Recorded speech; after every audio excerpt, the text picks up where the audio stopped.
Quality of your life, I really believe, comes down to your level of leadership. Other people don't have to follow you to be a leader, but you have to live life on your terms. And the first person you have to influence is yourself.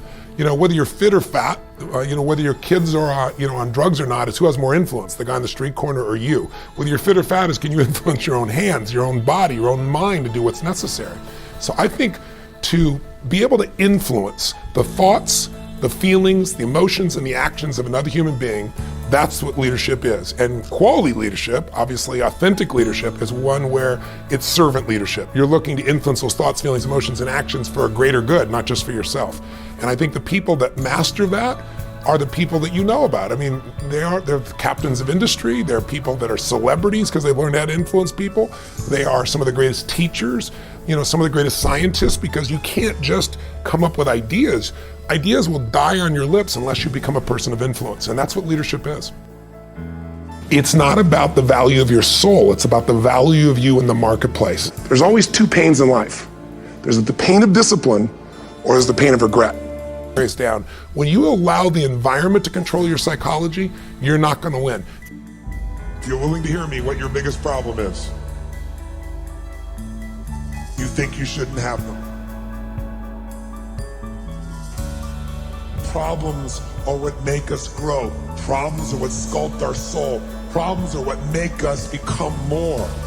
If we can realize that life is always happening for us, not to us,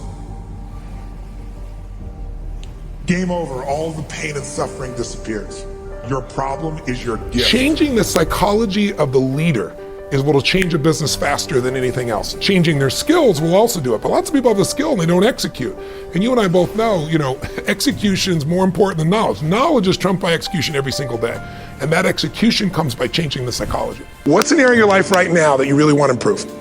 What's an area that's important to improve? So your body's great. How about your career? Career's great. How about your relationships? Intimate one especially, or your kids, or your relationship with your creator, your spiritual side of your life, or is it your finances? Figure an area that really matters, decide on that area. I say to people, you got to participate in your own rescue. You've got to retool yourself. Lasting change is different than a goal. You don't always get your goals, but you always get your standards. Everybody in life gets their musts. They don't get their shoulds. Most people have a list of shoulds, don't they? Don't you have a list of the shoulds, things you should do, you should follow through on? I should lose some weight, I should work out more, I should make more calls, I should respond more rapidly to my email, whatever, I should get into the office earlier, I should be, more confident, whatever your should list is. People love to have their should list be met, but it's kind of like New Year's resolutions. If it does, it's really exciting, but if it doesn't, which is most of the time, it's a little disappointing, but you kind of know it's not going to happen. But when you decide something is a must for you, an absolute must, when you cut off any possible, you say, I'm going to find the way or I'm going to make the way. Human beings, when they resolve things, when they make a real resolution inside themselves, which is they raise the standard and they make it a must, they find the way. Everything in life is always changing. We don't have to work on change. Change is automatic, but progress is not. So if you want to make real progress, then you really got to look at your life in a different way. You got to say, I got to take control of this process and not just hope it's going to work out like people do who make a resolution. People are not one way. We are a reflection of the states we're living in. When you're in a frustrated state, an overwhelmed state, a tired state, your brain processes completely differently than if you're in a passionate state, whether you're feeling determined, whether you're feeling committed, whether you feel completely resolved.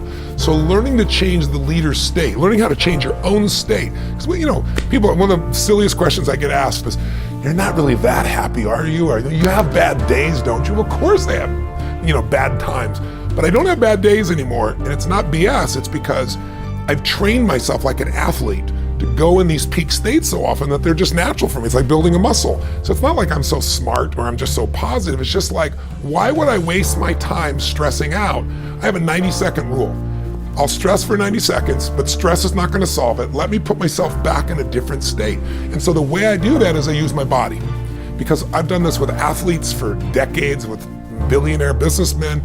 If you see somebody gets in a slump of some sort, great athlete, Paul Tudor Jones, one of the greatest financial traders in the history of the world, I've coached him for 22 years.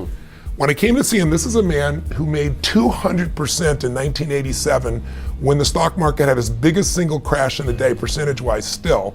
He made 200% for his clients, more money than anybody could dream of. Then he went to the moon and he went down to Earth and he lost money. So I was brought in to turn him around. Well, how do you turn a guy like that around? Yeah. I watched him. His shoulders were down. He was breathing like this. He's sitting like this the whole time because he'd been through these failures and it started to get stored in his body. Now in this state, this man is a genius, couldn't do it. So I watched films when he was at his best and he's like standing up and he's doing this. This is what I'm gonna do, sell this, make this happen. And the movement, the intensity, the way he used his face. And so I showed him a video of himself today. I showed him a video when he was at his best. And I said, what do you notice? He was like, those are two different people. I said, yes. But we can get back to this guy by just using the body first. Trying to use your mind, you'll go in circles. Right. But I've been teaching for years that a radical change in your body instantly changes your biochemistry. 38 years I've taught it. 2 years ago at Harvard, they did a study, scientifically proven what I've been teaching all these decades, where they call it power postures. Yeah, the Wonder Woman stance. Yeah, standing like Wonder Woman or Superman for 2 minutes. Yep. Or like you see guys like this, pull back like that for 2 minutes, literally increases your testosterone in your biochemistry within 2 minutes by 20%. It drops cortisol by 18%, which is the stress hormone, and it increases your chance of taking a more risky behavior, which is what's required of a leader, by 33%. 2 minutes. Now that's just standing a certain way. I show people to use their voice, their body, their movement, which is 10 times more dynamic than just a stiff stance. And when you change your state, your mental emotional state, you change your performance.